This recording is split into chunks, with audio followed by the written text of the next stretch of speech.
What should I have told the electorate? What should I have done? No suggestions? Yeah. I think if you'd gone to tell somebody, you would have been killed. Killed? Oh, I don't know. The suggestion is, I don't know if you could hear that, if I told somebody I would have been killed. I don't think so. No, actually, I don't think so. That wasn't his thing. Any other thoughts? By the way, you didn't say what I should have done.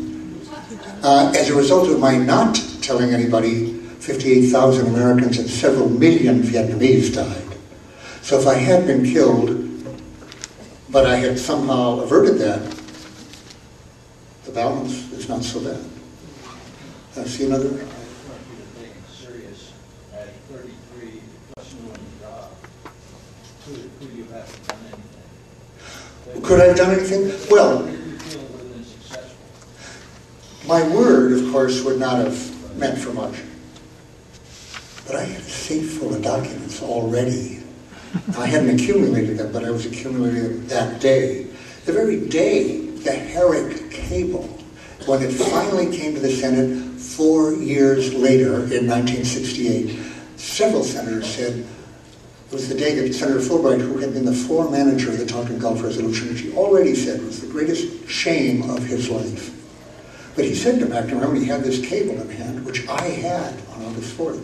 He said, if I'd seen this, questioning all the torpedoes, and by the way, Herrick had a later cable, saying, I recommend no action be taken until we have time to reconnoiter the area in daylight, 12 hours away, or 8 or 9 hours away, looking for wreckage, looking for oil slicks, because they thought they had destroyed some PT boats on the radar. They hadn't, because there weren't any PT boats out there. And what they would have found was what they did find when they did go look, an empty sea. No survivors, no wreckage, no ancient mariner clinging to a spar or something. So, and that would have given them maybe a little more pause. But what I could have done, according to Morse, when the Pentagon Papers came out, I couldn't have done that much that night, because I didn't have that much. Oh, I had the Herrick cable, that was pretty strong. But within days, I was accumulating an immense mass of information about the planning that was going on. Even before the Tonkin Gulf War. So the no wider war. But then the campaign, remember, had not officially started. It used to start on Labor Day. I don't know if does it still do that? In my old hometown of Detroit, it was started in Cadillac Square, where the unions existed then.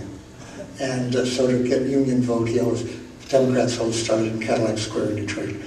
So the campaign lay ahead. And during that entire campaign, the president was lying every day about what lay ahead.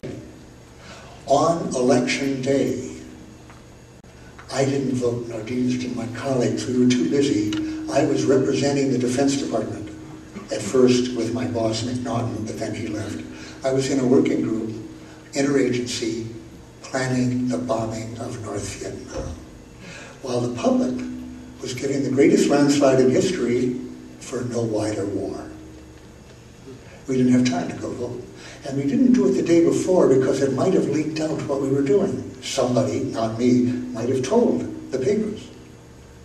And we didn't do it the day after because there was no time to wait to get this bomb started. And actually, it didn't start for a couple of months, but the planning had to get on with it right now. Election day. Okay, that's the situation. I would say, by the way, it was reproduced in 2002 and is being reproduced right now.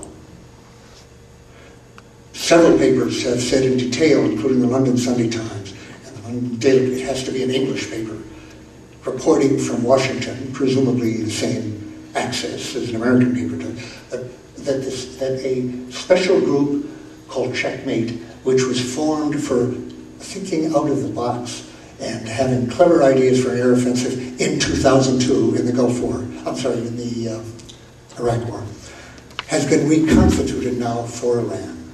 That came out a week ago. But the planning has been going on for at least 2 years, according to Cy Hirsch.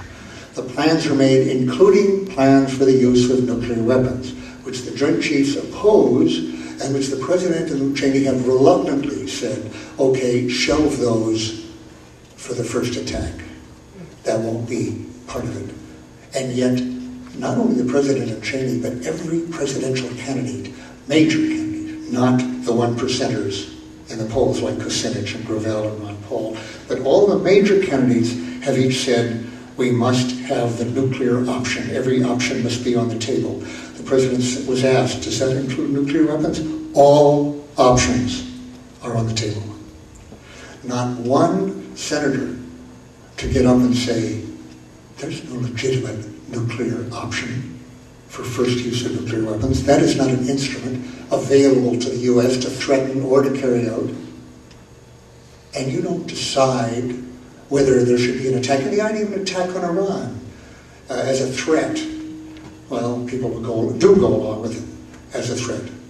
But if you threaten it, you have deprived yourself of the freedom to say, by the way, it would be a catastrophe to carry it out. It would be aggression. It would be against the UN Charter, like Iraq.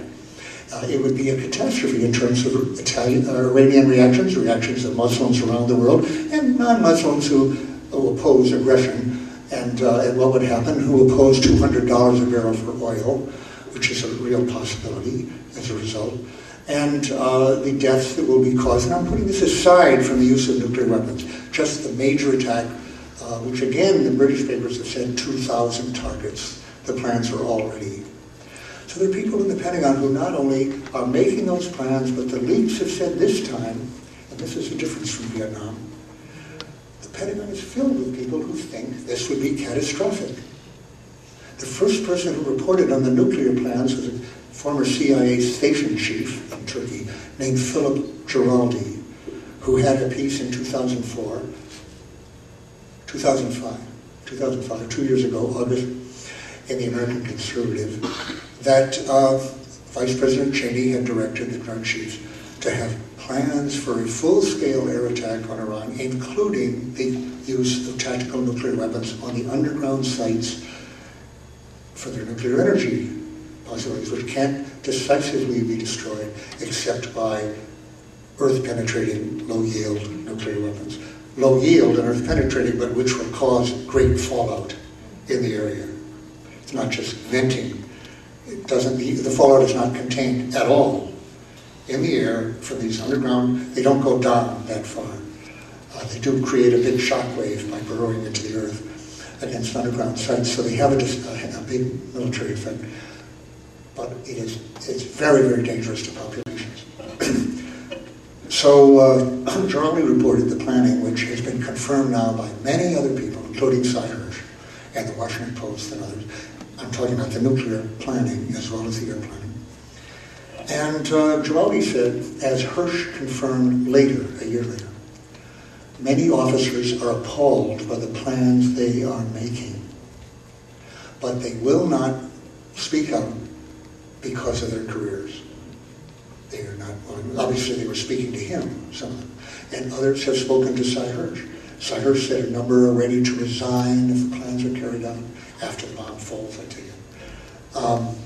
They're very much against this, but there's a limit to what they do, and the limit is that they speak anonymously to Cy Hirsch, who many other people say, oh, what does Cy Hirsch know? It's all anonymous stuff. Is it really true? I happen to know Cy Hirsch. I've been close to him for 30 years. If he says they say this, then there's no question in my mind they said that. And if he said these are 3- and 4-star generals, that's true. Now they could be wrong about what the intentions are of Cheney. How would they couldn't even know. Most they could know what Cheney said. That's not the last word as to what any of these officials think. But in any case, that's the situation.